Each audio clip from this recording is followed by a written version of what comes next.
চট্টগ্রামের মধ্যে এত সুন্দর পাহাড়ি এলাকা থেকে কিভাবে ঘুরে আসতে পারবেন তা দেখাবো আজকের ভিডিওতে। তো সর্বপ্রথম আপনার থেকে চলে আসতে হবে চট্টগ্রাম নতুন ব্রিজে। নতুন ব্রিজ থেকে একটা বাসে উঠে যাবেন, বলবেন যে আমাকে গাছবাড়িয়া কলেজ গেটে নামাই দিবেন, ভাড়া নিবে সর্বোচ্চ 60 টাকা। আমি নামে গেলাম গাছবাড়িয়া কলেজ গেটে। এখান থেকে লোকাল একটা অটো রিক্সা নিয়ে চলে যাবেন আমবাগান, ভাড়া নিবে সর্বোচ্চ 20 টাকা। সেখান থেকে আপনারা দেখতে পারবেন শত শত সুন্দর সুন্দর পাহাড়। দেখুন বন্ধুরা, কত সুন্দর প্রকৃতি, মন কাড়িয়ে নিবে এরকম সুন্দর সুন্দর। শুধু দেখতেই মন চাবে। দেখুন কত সুন্দর, আল্লাহর সৃষ্টি কত সুন্দর। আমার মোবাইলের ক্যামেরা এমনি তো মোটামুটি ভালো না, যদি সুন্দর মোবাইল হতো তাহলে আরো সুন্দরভাবে ফুটিয়ে তুলতে পারতাম। আপনারা সরাসরি দেখলে বুঝতে পারবেন যে এটা কত সুন্দর জায়গা। এখানে পাহাড়ের উপরে উঠে আল্লাহর প্রাকৃতিক সৌন্দর্যগুলা উপভোগ করতে পারবেন। অনেক সুন্দর একটি জায়গা।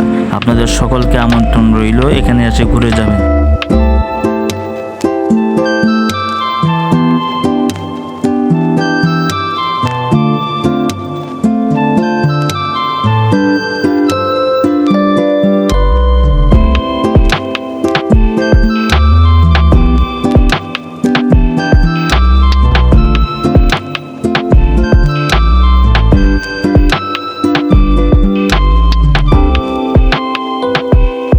তো বন্ধুরা, আজকের ভিডিওটা এতটুকু পর্যন্তই। সবাই ভালো থাকবেন, সুস্থ থাকবেন, আল্লাহ হাফেজ। যদি ভিডিওটি ভালো লাগে অবশ্যই আমার ভিডিওটি শেয়ার করে দেবেন, একটা লাইক কমেন্ট করে ফলো করে দিয়ে যাবেন।